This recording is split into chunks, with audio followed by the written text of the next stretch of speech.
Seperti apa sih desa mandiri itu? Apakah yang memiliki banyak uang dan fasilitas umum? Seharusnya desa mandiri itu adalah desa yang bisa memenuhi kebutuhan akan sarana prasarana dasar dan bisa mensejahterakan masyarakatnya. Misalnya masyarakat membutuhkan jalan dan jembatan desa yang bagus, atau saluran irigasi yang bisa diandalkan sepanjang tahun. Nah, itu semua nantinya bisa disediakan dan dikelola oleh desa sendiri loh. Desa harus dapat menjadi salah satu kunci kekuatan ekonomi Indonesia dan sumber kesejahteraan bagi warganya. Baik itu petani, perempuan, masyarakat adat, pemuda-pemudi, anak-anak, kelompok penyandang cacat, dan kelompok masyarakat terasing tanpa kecuali. Nah, untuk mewujudkan desa mandiri itu, pemerintah telah mengesahkan Undang-Undang Nomor 6 Tahun 2014 tentang Desa, atau sering disebut Undang-Undang Desa. Undang-undang ini memberikan kesempatan bagi desa untuk menjalankan dan mengatur pembangunannya sendiri. Karena ya memang masyarakat desalah yang lebih tahu apa saja yang dibutuhkan untuk lebih maju dan sejahtera. Saat ini ada lebih dari 74.000 desa di negeri ini. Jadi bayangkan seperti apa pengaruhnya bagi perekonomian Indonesia jika semua desa tersebut bisa menjadi desa yang maju dan sejahtera. Karena itu, pembangunan desa menjadi bagian penting dalam Undang-Undang Desa. Untuk itu, semua program pembangunan desa harus direncanakan oleh pemerintah desa bersama-sama dengan Badan Permusyawaratan Desa atau BPD dan masyarakat desa. Program-program ini harus dimusyawarahkan agar sesuai dengan kebutuhan masyarakat. Baik itu peningkatan kualitas pelayanan dasar, sarana prasarana dasar, ekonomi desa, dan pemberdayaan masyarakat desa.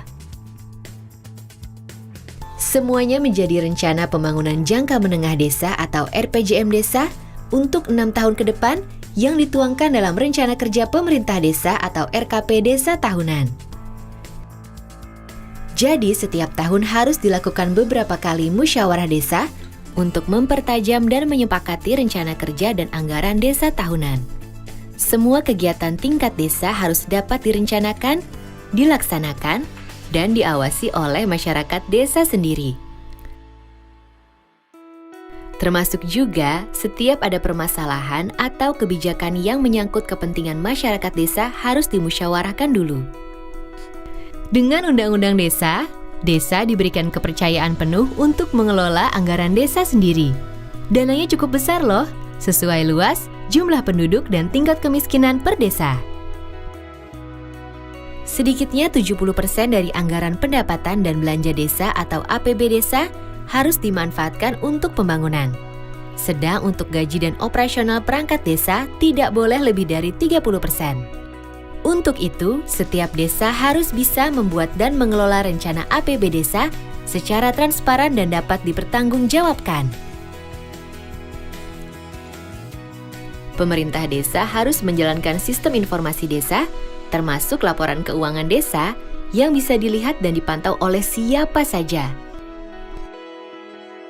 Sistem ini juga berguna untuk memberikan saluran bagi masyarakat untuk menyampaikan keluhan yang ditemukan dan perkembangan penyelesaian masalah. Selain itu, Undang-Undang Desa juga membuka kesempatan bagi masyarakat desa untuk mengelola sendiri seluruh aset yang ada di desa.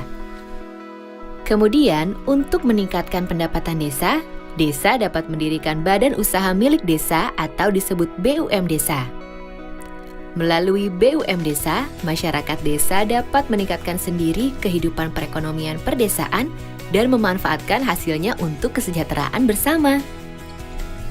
Salah satu semangat utama yang dibawa oleh Undang-Undang Desa adalah gotong royong. Bukan hanya antara masyarakat yang berada di satu desa saja, tapi juga dengan masyarakat yang ada di desa-desa tetangga. Undang-Undang Desa mendorong agar kerjasama antar desa ditingkatkan untuk memaksimalkan kemampuan dan sumber daya yang ada agar menjadi lebih besar dan kuat.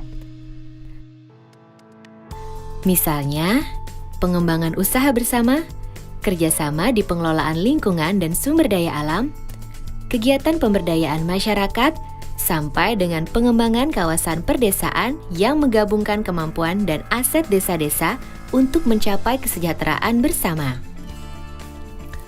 Untuk itu, Badan Kerjasama Antar Desa atau BKAD dapat didirikan atau ditingkatkan peran dan lingkupnya.